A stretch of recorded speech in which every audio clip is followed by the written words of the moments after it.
So thank you everybody for coming today. I think most of you know me. Rosemary Walling Allen is here as co-host today. Um, Next seminar will be Kei Chung Yu from Denver, and he's going to talk about caves and stuff. And I think I've seen it before. It's very 3D type of thing, so that should be interesting. If you would please sign in the chat. So just put your name and where you're from. That would be great. We are recording today. And Alan, I'll turn it over to you and you can introduce Alan. Okay. Well, good morning, everybody. Um, we have a especially good presenter today, and it's the reason I'm introducing is because um, we will have uh, a talk about a new show from the Lawrence Hall of Science, and that's where I'm from, and that's where Ellen Thompson is currently working and was co-developer of this show. So, without further ado, I think we'll turn it over to Ellen. Thanks, Ellen. Hi, everyone. Thanks for having me. Can we see my slides? Are those good? No. Uh-oh. How about now? It's coming up. Yeah. Yippee! Okay, yeah. So our new show, new-ish, The Sun's Fury, debuted last winter during our winter weeks when the hall is open every day for 7 days, or 2 weeks? It's 2 weeks. And we actually debuted on the winter solstice, which was really fun. The idea behind doing a show about the sun was that we're in solar maximum, so it's timely. So I'll go over pretty much just an overview of the show while dipping into what a lot of the audience reactions have been like during the interactive portions of the show, which is all of the show. And then towards the end, I have a little bit about the program development, future sharing of the program, and some fun notes from people who have seen the show. So the program, oh, and feel free to interrupt me with questions if anyone wants. I'll try to keep an eye on the chat, or if anyone wants to just like interrupt and tell me that there's something in the chat, I'm happy to chat. Yeah. So in the beginning of the program, we do the same segment on the name of the sun that we have in our Traditions of the Sky program. And we ask, why do you think it's called the sun? Which is a really fun question. People come up with interesting ideas of, oh, maybe the word sun means hot or it means day.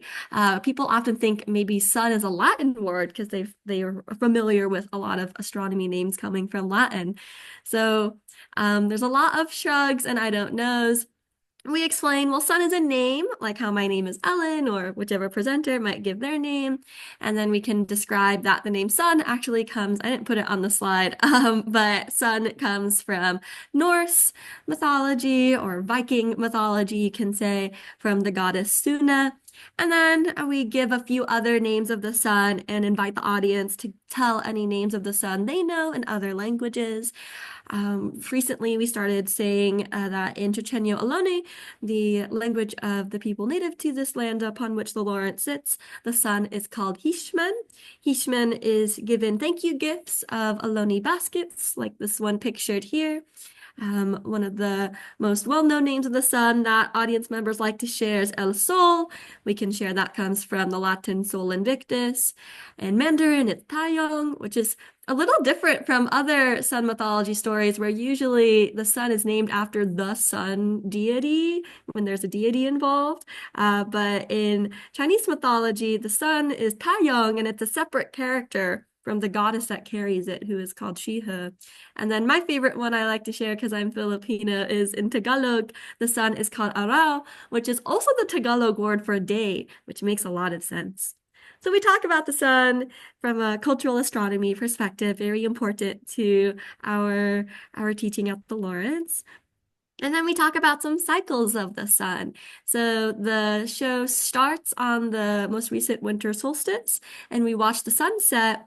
and we play the Lawrence closing announcement. I actually went to the front desk staff and asked one of their staff to record themselves saying the announcement of the Lawrence Hall of Science and Discovery Store is now closed. Please make your way to the front doors. And so we play that, and you're hearing that announcement while seeing that it's nighttime outside. Like if you're looking at Fina the fin whale, then you see that it's dark out there. And then we'll watch the night pass by. We'll travel to about 11 a.m. in the morning when the sun is like kind of high in the sky. Have somebody point it out with a pointer, John Erickson pointers. And then we do a jump to summer solstice. And so you notice that the sun moves in the sky much higher, even though it's still 11 a.m. We time travel to 5 p.m. and hear that announcement again, but now the sun is in the sky. It's still light outside. And then we'll watch the latest sunset of the year, which will be 7:42 p.m. this June 20th.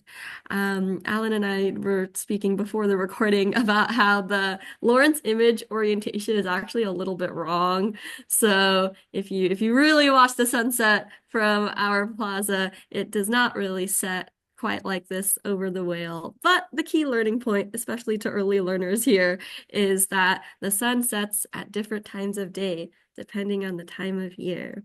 Now we are almost ready to blast off to outer space. I know we've all been waiting for that.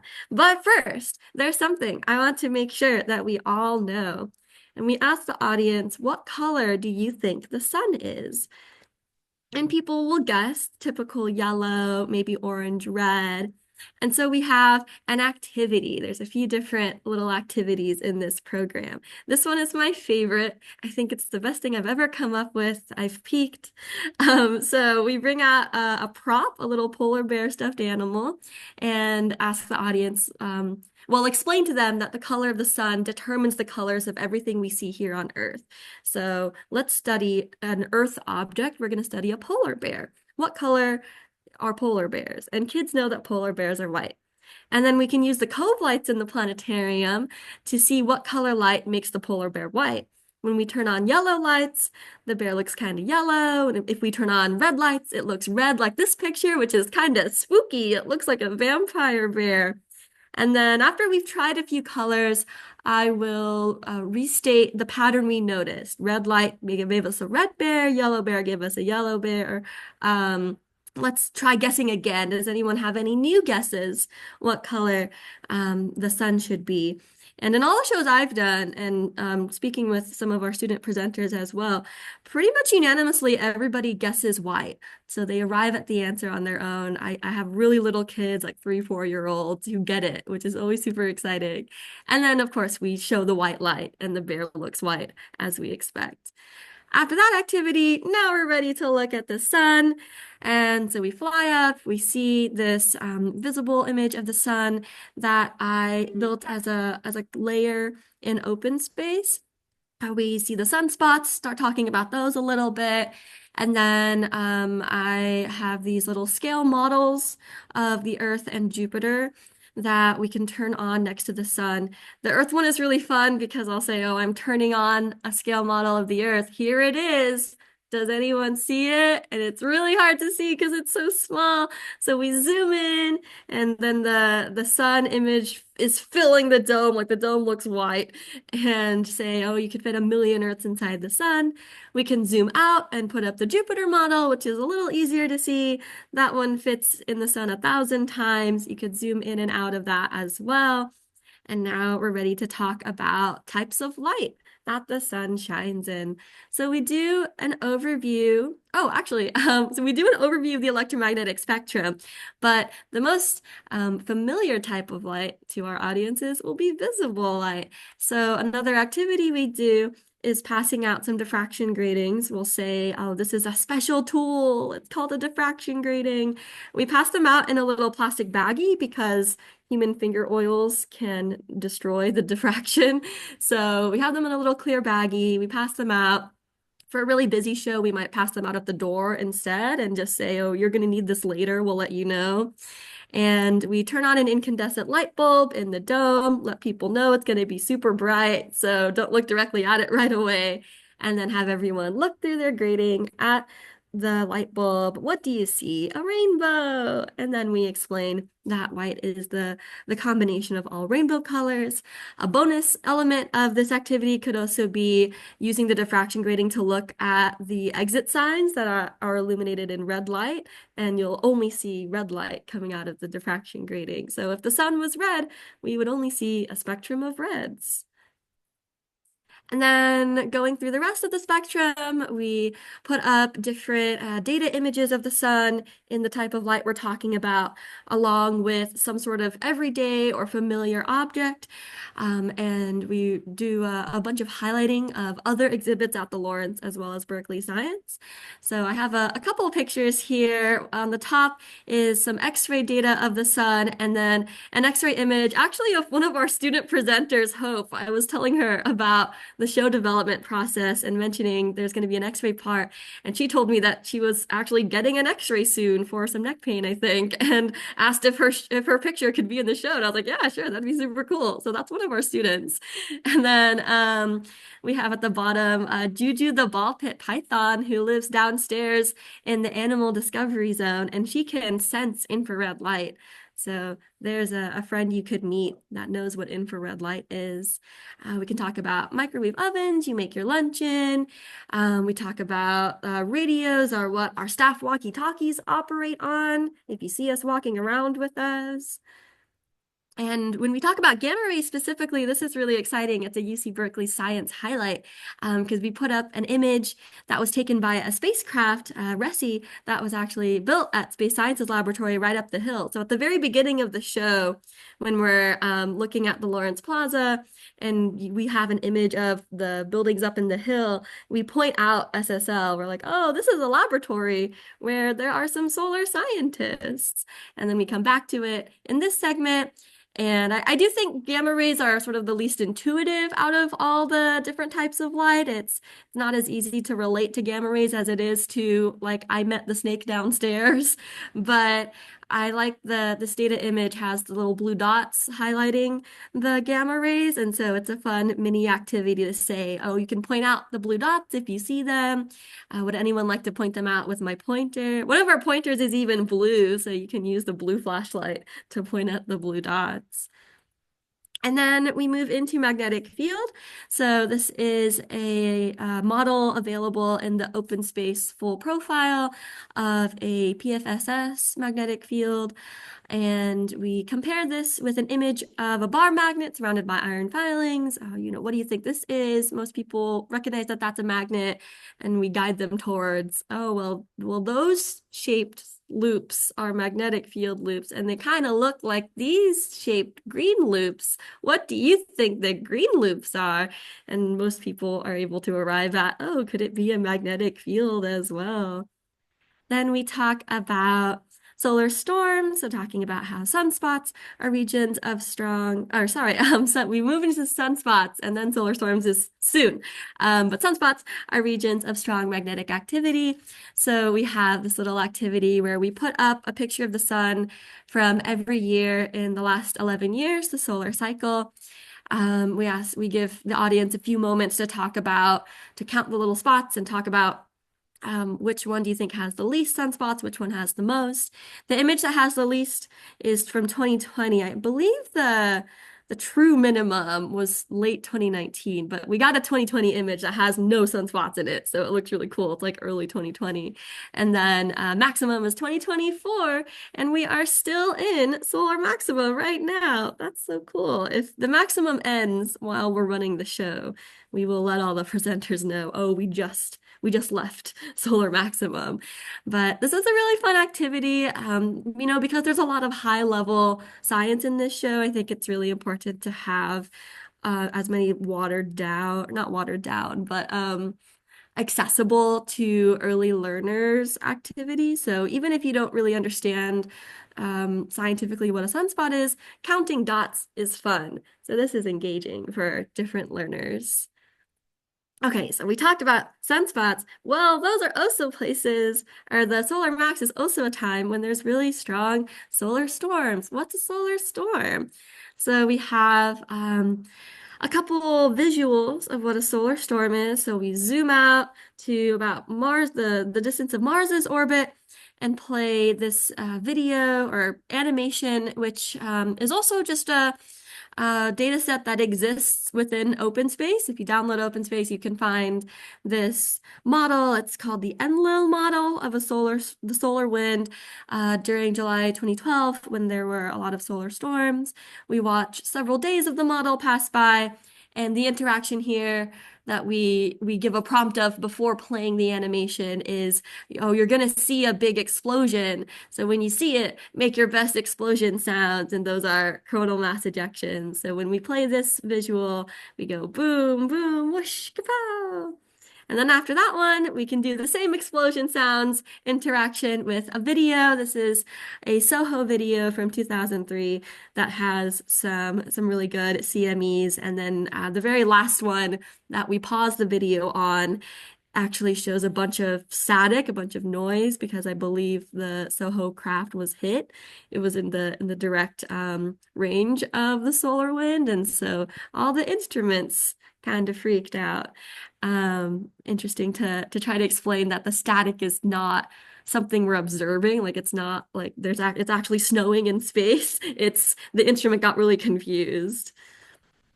And then we can talk about, well, how does the solar wind interact with Earth? Well, when the solar wind interacts with the Earth's magnetosphere, we call that space weather. So we fly over to Earth and we have this another OpenSpace data set. It is a Batris J12 model of the magnetosphere. So we talk about what the magnetosphere is and how it works while watching this animation play for a few seconds. It's several hours of the magnetosphere being impacted by the solar wind. So you see those yellow lines move around a lot. And well, the magnetosphere of Earth is really nice. It protects us for the most part from the solar wind, but it doesn't protect everything and everyone all the time. There are some things that can be hurt by the solar wind. So, for example, satellites could malfunction or be damaged. We talk about this while looking at an OpenSpace model of some GPS satellites flying around. And some people that are at risk of harm from space weather are astronauts on the International Space Station. So we zoom into the 3D model OpenSpace has of the ISS while talking about how the astronauts have to pay close attention to the space weather forecast. Because if you go on a spacewalk while the solar wind is around you, then you could get really hurt with gamma rays and stuff. So it's important to stay inside the safe spacecraft until the solar storm passes.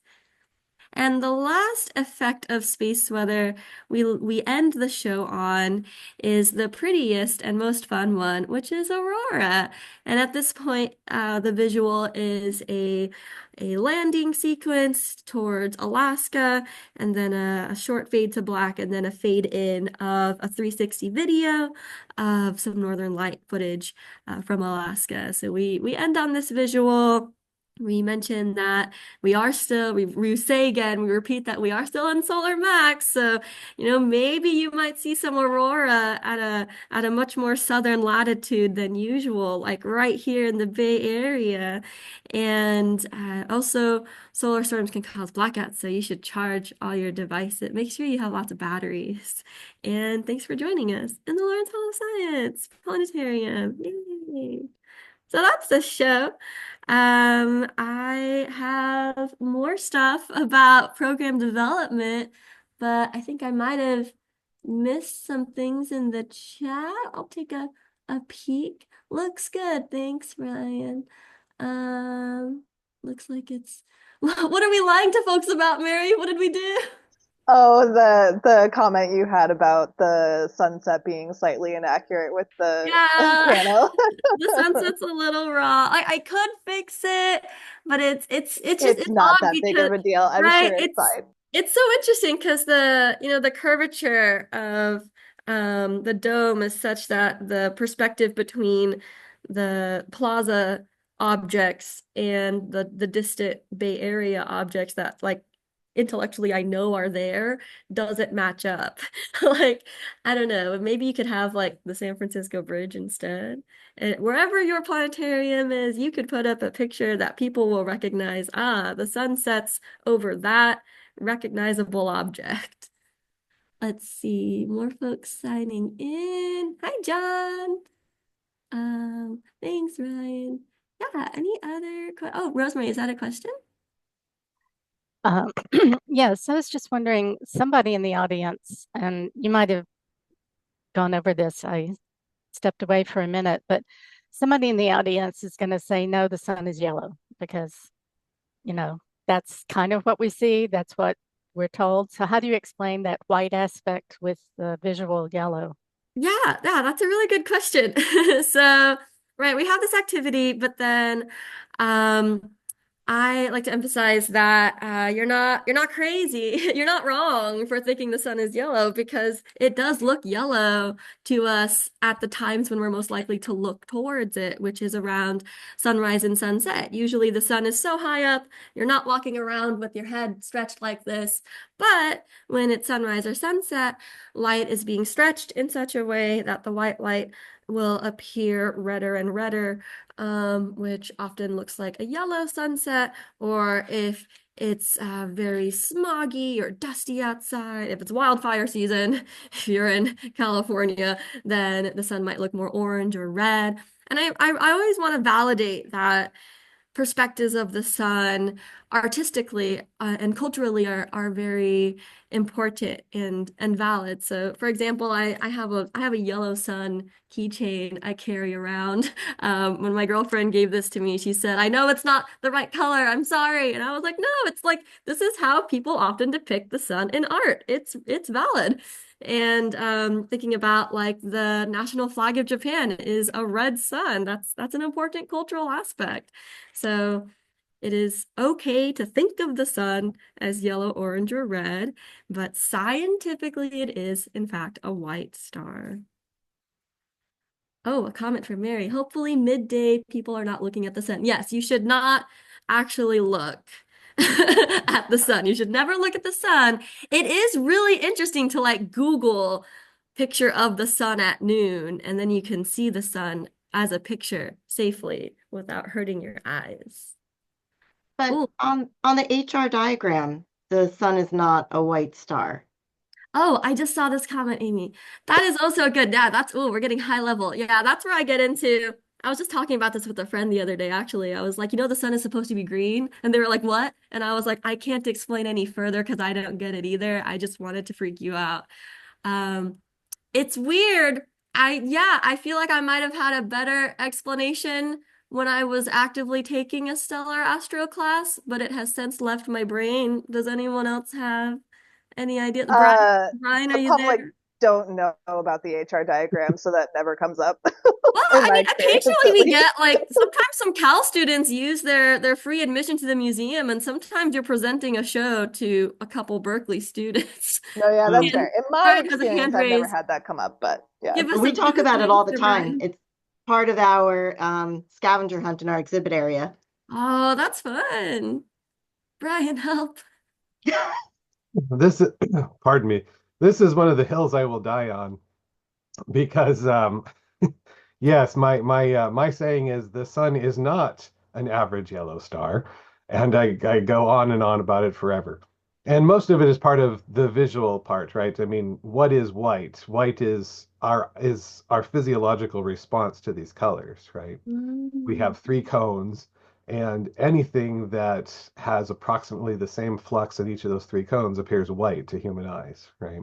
Which includes almost all the stars, right? There's only a few stars who are bright enough to actually activate the cones, and therefore all stars appear white to us, right? Only the ones that are bright enough actually look bluish or reddish, and so everything else looks white. So, white dwarfs, technically, if you were standing next to a white dwarf, it would look extremely blue, right? Because they're super hot and they're putting out most of their light in the ultraviolet. So, when we go into the depths of it, it's kind of about the appearance, right? It's a white star because that's how humans perceive it. we can also perceive it as yellow and red and orange when its spectrum has changed because of intervening material, right? And then the HR diagram, it's temperature based on, astronomical color, which is just a different thing than the way humans perceive it. Does it have anything to do with the peak of the where the peak occurs in the electromagnetic spectrum? Yeah. I mean, that's, astronomically, right? The HR diagram is defined by where the peak of the star's, spectrum is. And as Ellen was just alluding to, right, the sun peaks at about 550 nanometers, which is green, right?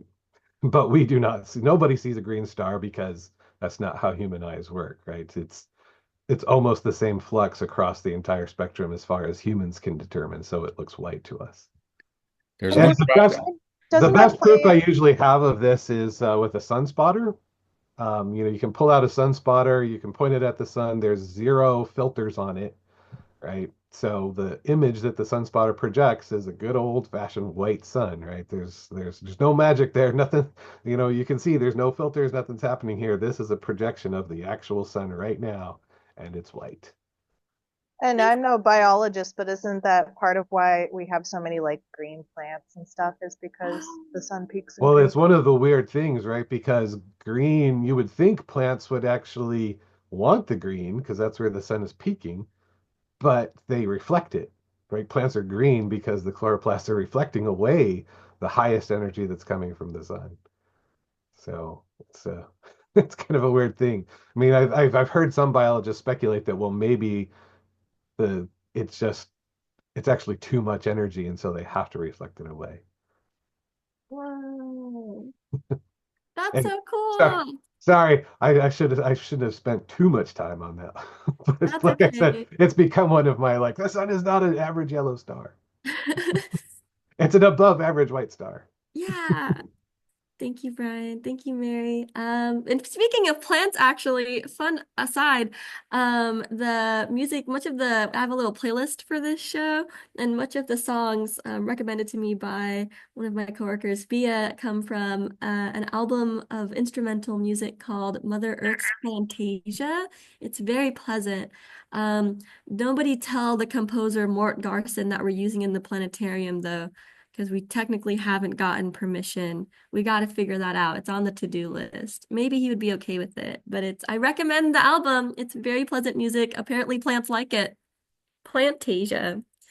Let's talk more about development. Some of the fun development is making a playlist, but some of the also fun but more complicated development is the WorldViewer and OpenSpace backend. So this is what WorldViewer looks like under the hood. This is the media composer through which the OpenSpace and then so the OpenSpace astronomy visuals are going into this, and then also the other images like the X-ray picture or the snake picture, the audio from the museum closing announcement is inputted into WorldViewer, and then WorldViewer is also where the user controls are coming from. So I build in WorldViewer the tablet interface that the presenters see as they're presenting. So they have these buttons, and then they also have the script notes that they can refer to. This is the page for the green sun's magnetic activity model, and the same page for the sunspot counting activity. And let's see, I think the code that I have in this screenshot, so the OpenSpace code can go straight into WorldViewer. And this is the code for the solar storm button that we see here. So when you press that button, it gets the program ready to show us that big rainbow solar storm, which is data from 2012. The data is input in proper time in OpenSpace. So my code, when you press that button, time travels us automatically to 2012, July, the time of that solar storm sequence. And then I have a specific navigation state, the orientation of the camera for OpenSpace at which we want to see the storm well. So like I mentioned, we fly earlier, we're looking at the sun super up close when we're talking about the EM spectrum. But when you press this button, it zooms us out to the distance of Mars because the solar wind is really, really big. And then we turn off the sun because we don't want to be looking at an ultraviolet picture of the sun as a little tiny dot. We don't need that anymore. So we turn that data off. I turn on the OpenSpace sun glare just so that you have like this white image at the center so that you know, okay, the sun is at the center, but then all this other stuff is the solar wind. So that's the code at the back end. But what's really exciting about OpenSpace is that even if you don't have a WorldViewer license to piece all of these things together, OpenSpace itself is free. So it's easy for me to share things I've built in OpenSpace. I could take the code out of this block and send it to another Planetarium developer, and then you could put it into whatever media encoder you use, or if you have a way to just project OpenSpace straight onto your dome, then you can just use this code. Some specific things that are in the works as far as sharing this program are so OpenSpace has a hub where, so this website, hub.openspaceproject.com, where OpenSpace users have uploaded things that they've built themselves. So I'm in the process of adding specifically the visible sun asset that I created, which is just a color layer that you turn on when you look at the sun. So that's just an image that I made, and anybody could also use it. And then the other assets also pictured here that are easy for me to share with OpenSpace are my 3D models of the Earth and Jupiter right close to the sun like this. So this is an image you can rotate all around. You can zoom all the way into the Earth image. You can zoom into the Jupiter image. Look at these from different perspectives. Orient yourself such that it looks like Earth and Jupiter are like right on top of the sun. Really fun to play with. And I'm happy to share those. So those are going to be going up on the OpenSpace Hub soon. And then also in the works between the planetarium lead team, me, Brian, and Mary, is to create some sort of bundle of the assets easily downloadable to be shared with other planetariums. So something very akin to the past series, the programs. Wait, I have it. I know it, Alan. Planetarium successful shows. What's the A? Activities. Planetarium activities for successful shows. So we could write up, well, pretty much we already have everything. It just needs to be organized. So the script, I struggle with the word script because there's coding script, there's this, and then there's, hello, my name is insert presenter's name, and this is the Lawrence Hall of Science. Well, both of those types of scripts can be shared by us with any of you. So the presenter guides, you know, how do you go about this activity? What if somebody says, I think the sun is blue?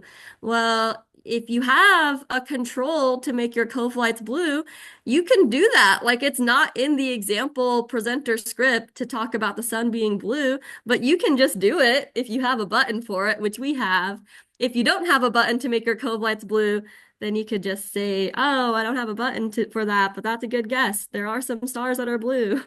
So activity guides, interaction guides, and then the actual assets. So the code for everything that's done in OpenSpace, and then the images that we have that are in WorldViewer, but we could just share the images with you.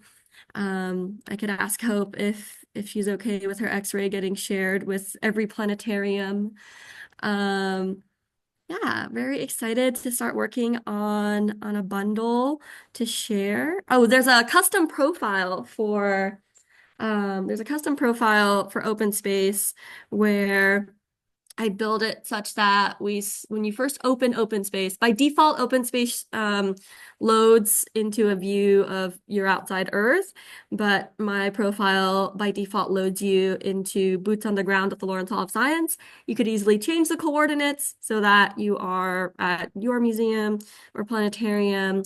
And then the specific customizations I made to existing OpenSpace data sets are part of my profile. So like I made these GPS satellites a little bigger and brighter. I'm not sure what color this map was originally. I think I might have chosen yellow. A lot of my tinkering in OpenSpace is I'm in the dome and I'm using existing OpenSpace data sets and just adjusting the color settings and line width settings and scalings such that things look nice on my particular dome. But those are all things that could easily be adjusted for any other dome. So this is a data set that I customize. I think this might not have originally been green. I might have picked the green because it looked better than blue or whatever. Lots of fun stuff. Code that can be shared. And oh, I have some reviews to share, but I see a hand. Hi, Mary. Do you have something to I share just had a about? quick question. I don't know how this works actually. If you do have WorldViewer, like, Uh-huh. is there a way that you can just like fully give the entire Oh, show so yes. somebody who uses WorldViewer can just like put it into their system and just the show is already ready? Yes, exactly. That's why I use the word bundle. I don't know a better word because in WorldViewer it's called a bundle. And so that's actually how I translate the show between when I'm working in the office or at home with this production computer versus when I'm working in the dome. I download a bundle and then I just keep sending it back and forth to myself or well to our Planetarium Google Drive. But instead of sending it to myself, I could send it to another planetarian. And then, yeah, you can just download the bundle, import it into your own composition. And not only can you play the show, you could also edit it as you want. If you wanted to change if you want to put your X-ray in there, you could change it however you want. Good question. Any other questions before some fun quotations? I will share the fun quotations. So some reviews. The reviews are in. I think it was the second or third day of the show's run. Our public engagement director for our the overall museum floor, Claudia, came to see the show. I was presenting that day, so she came to see my show, and she had a lot of fun. She was like super engaged in all the activities. And at the end, she approached me and said, "This is a perfect example of exactly what we are trying to do at the Lawrence." That was a really kind compliment. And she said more about how it's really cool that we have highlighting of the other hall areas. Because if you saw Juju in the planetarium show, maybe you didn't know there was an animal room, but now you know. And now you're gonna, after that planetarium show, you gotta go to the animal room downstairs and meet that snake. Or when we talk about not infrared light, ultraviolet light. Some insects can see ultraviolet. So I put up a picture of a butterfly. It's a photograph that was taken in the outdoor nature lab. So, whoa, they have butterflies in the outdoor nature lab. I'm gonna go check out the outdoor nature lab. And then the Berkeley Science is something that we want to do more and more at the hall. Like one of our other planetarium shows talks about CRISPR, which was developed by Berkeley scientists like Dr. Jennifer Doudna. So Berkeley Science connected to the planetarium. This next quotation was from a visitor comment card. I do think it throws a little shade, but I will read it. This visitor, I assume a parent or maybe grandparent, says, "I just watched the new planetarium show on the Sun with my boy. I'm so impressed with what you've done with this and other recent shows. So much more interesting, engaging, and respectful of the kids than what typically passes for a planetarium show these days." Oh, that was a little shady. I assume that what they mean is that they've attended other planetariums that only show full dome films, which have been written and produced for a very general audience. And so they are cognizant of the fact that a movie for all ages, G-rated, but for all ages, is not super conducive to early learning styles. So the fact that we have a lot of fun activities is really good for the kids. hence respectful of the kids. So I like this comment, but I love other planetariums too. And then I asked my students if anyone wanted to share a specific quotation about their experience presenting, and I don't know if anyone got back to me. I asked kind of last minute. So I don't have a specific quotation from a student presenter, but in general, they always say that they had a lot of fun. Whenever I'm like, hey, Mitchell, how was the sun show? He was like, oh, it was really fun. And people are always walking out of that show smiling and saying like, wow, I learned a lot. The sun is white is new to a lot of people. A lot of adults are like, whoa. So it's really fun to have that learning moment with people of all ages. And we're continuing the show into the summer. So we'll have more feedback and more development. I think that is all that I have to yap about. Any more questions or anything to share? These are planetarium stickers you can get at the Lawrence Hall of Science. I will say I'm not one of the students, but I had a very minimal input for creating the show, but I've given the show a few times and it is extremely fun to give. It's a very, very fun show too. Yes, Brian? Thank you, Ellen. I wanted to just mention for everyone that some of the funding for developing the show has come from NASA's COFFEE's Drive Center.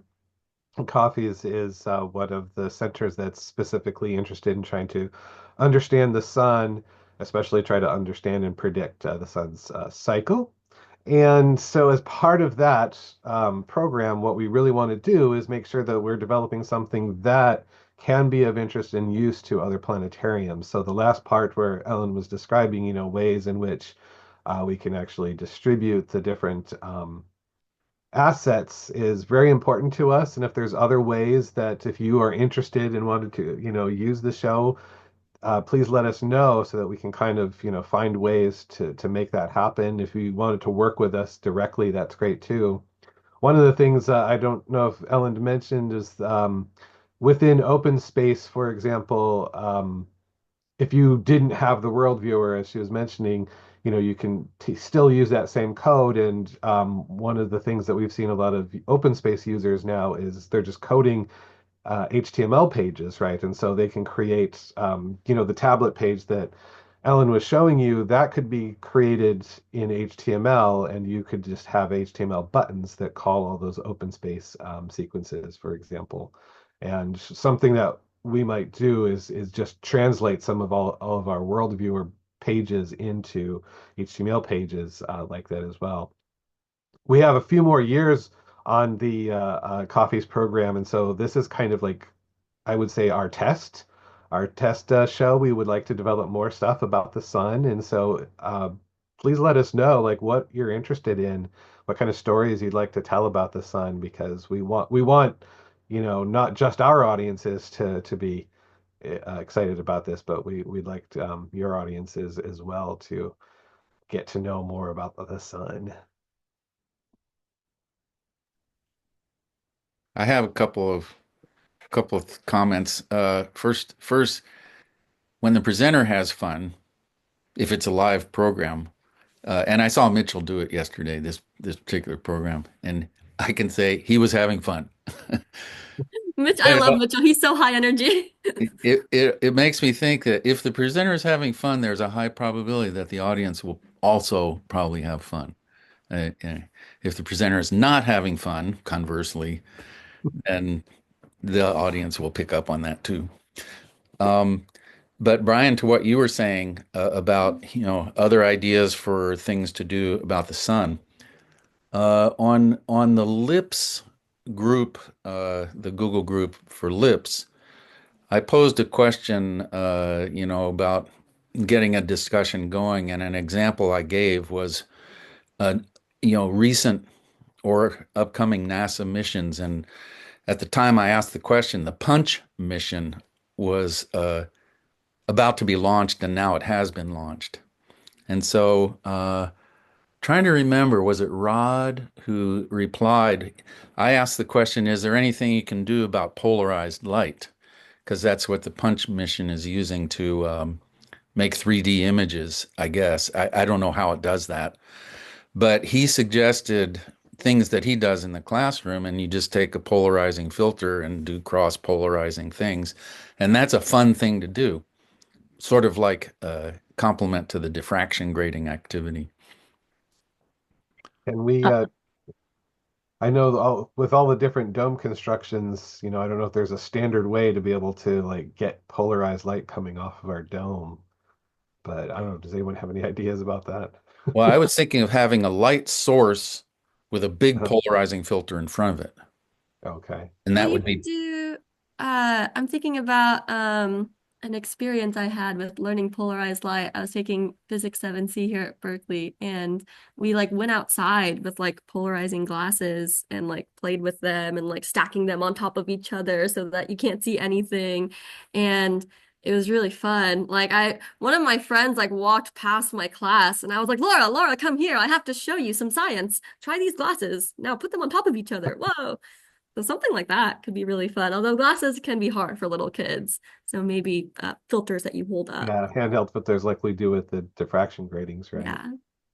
And I So, suppose if we put a polarizing filter like in front of the projectors, right, we could kind of ensure that the light is coming at the dome is already polarized, but we'd have to do some experiments, I guess, to see what the dome would do to the polarized light once Yeah, it. it seems like when it's bouncing off the dome, you're going to get the Yeah, right. It will yeah. kind of Yeah, reorient. but we'd have to use, I Yeah. think the light bulb at the center would You work. could do that. Yeah, we could just put a light bulb and then put a couple of filters around it. yeah, that's like what you do with the diffraction grating. You have a incandescent light bulb in the middle of Yeah, the yeah, planetarium. If you have the light reflecting off of something too, that polarizes it like coming off of water, for instance. So that would be a polarizing thing. But again, you just need a single source right, right. to use somehow.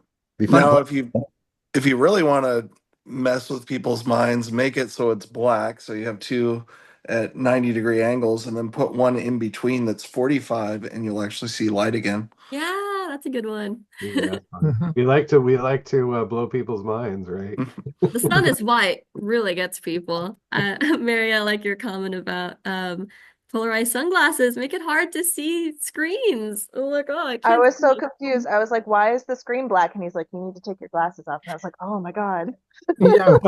Well, you weren't the first person to have that problem because they immediately knew the solution because everybody probably does it. Uh-huh. I found that modern phones don't or unpolarize the light to Oh, avoid that problem, which is a bummer because then you can't use them in an activity. everybody take out your phone. Yeah. I was just going to say that many years ago, I had these big sheets of polarizing material. And so you could make a kid disappear, have, Cloaking device. yeah, it's a cloaking device. So that was a little bit more dramatic than the little ones. That's neat. Sounds fun. Yeah, the change in technology with phones and stuff too has also affected if you want to like show people like infrared and stuff, because I know some of the cameras still show infrared. It still shows up on some cameras and not on others. Depends on what like version of phone you have. Mhm. Yeah, I tried to preserve some of my old phones for that very reason until the batteries went bad on them. Mhm. They're too expensive to replace. Activities on polarization noted. But someone really should find out whether the standard dome surface preserves any of the polarization. Yeah. I The think light shining on. Yeah, we could definitely test that in pretty easily. I guess we just, like I said, if we take the central projector, for example, in our dome and put a polarizer over it and then measure the polarization that's coming off the dome.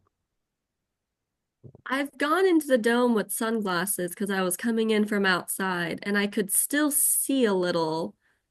So I don't know what that trick is says. always to And turn my your eyes head. are really powerful. I don't know. Well, a piece of glass reflecting might be the easiest. Carl mentioned water, but glass does it too. Flash zone in the planetarium. No, we do not bring water into the planetarium. There are multiple computers in that room. This is a fun idea. Polarization activities. Any other thoughts on that or any other ideas for us to work on? I think any surface, actually, shiny surface, will do polarization. So maybe an assortment of different shiny things would look Ooh. interesting. Yeah, I just mentioned water as an example. I wasn't Yeah. saying that you needed to use yeah, anything reflective. Yeah. Yeah, well, an activity that we cut from this for time was looking at UV reflective objects because we have a UV setting for our cove lights, which is super cool. And so we had like these sticker sheets that some of they're all the same like shape. They're like little white circles. But when you turn on UV light, some of them fluoresce, so they look brighter than the other ones. So you can tell which ones are UV and which ones are not. And there's another exhibit at the hall for early childhood learners that involves playing with light. And so they have UV flashlights and a bunch of different UV reactive or fluorescent objects. I have a pair of like UV reactive earrings I could wear into the dome. And that would be fun. But yeah, we cut that one for time because all the other activities were too much fun. But maybe like a brand new experience. That's just a lot of that. Oh, Sorry, yes, this throwing some is shade true. at you there, Ellen.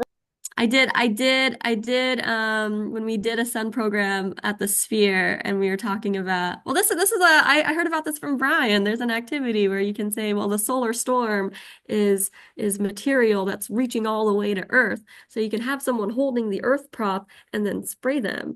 But Mary said we should not I do that. said, let's not spray children with water Yes. in So inside, but instead, we have a little fan with some streamers on it, and the kid holds the earth, and then you bring the fan close. So it's wind, it's a solar wind, so that connection is there. And then the so yeah. streamers touch the earth.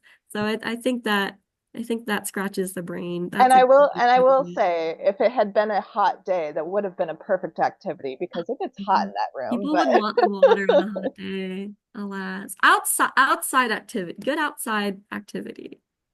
I know we're running on time. Any final thoughts or ideas for us? Send us ideas. Well, and I will mention that, like, some of the other, fun kind of hands-on sciencey things that connect with solar science that I think we, would like to explore is, of course, dig deeper on magnetism, right? Mhm. If we can do some hands-on things with magnets and talk about those magnetic interactions that are happening on the sun. And then one of the areas of science that the Coffee's mission is specifically trying to understand are like all of the fluid flows inside the sun that makes this happen, particularly convection, right? And Mhm. so John had actually come up with a couple of cool demos for how to demonstrate convection, but I've been trying to think about some hands-on ways to do that too. And actually, my kids just did a science experiment this last week. I was like, oh, there's an interesting way we might maybe have some like do-it-yourself lava lamps to get Ooh, kids to understand convection a little more. that sounds fun. and we are planning at some point, or if we haven't already, we're planning to share the Sun SOS show as well, right? If people have SOS stuff. That is correct. Yeah, Yes. the show that Ellen was describing for our sphere, we have all those elements and scripts. We just need to package them easier. But yeah, if any of you all are owners of sphere programs, we'd be happy to share that with you as well. Brian and Mary, did you see one of our students is visiting Aquarium of the Pacific and like sent a message to like one of the floor staff chats about like, whoa, there's another science on a sphere. Like I guess maybe they thought ours was the only one. And I was like, oh no, there's a whole network. It's super cool. Network. Everybody who has one is super cool. We work together. So I'm curious about the Science Sphere because how you share your data sets because they can also be used in planetariums. Mhm. And so So I know. Yeah, and a lot of I think in fact, Ellen reused a lot of the same actual maps that we had wrapped on the sphere for our sun. They get wrapped on the sphere in OpenSpace. Hmm. so Yeah, like NOAA publishes theirs, but if you share ones that you made, how would you do that? that is a thing that can be done. I've been meaning to do and I haven't, but John has done it Hi, Yeah, John. Yeah, Nice there's to two meet ways. you. One is to actually get it onto the NOAA database, and so that's just us needing to do some emails back and forth with Hillary there. But we can also just directly send you the files too. Yeah. I'm trying to find my slides from when I talked to SOS about the stormy sun at SOS, but I lost those slides. And I know we have like a couple minutes left, so. So do we have any more questions for Ellen? It's been a lot of great discussion today. And by the way, I'm going to steal some of the ideas from your show, even if I don't steal the show directly. Let's do. Yeah, it was good. Thank you. Well, thanks, everybody. Okay, do you want to unmute or give her a round of applause? Thank you. Thank you. I put the description for the seminar for next month in the chat. So that'll be on April 25th at the same time. Okay, thank you, everybody.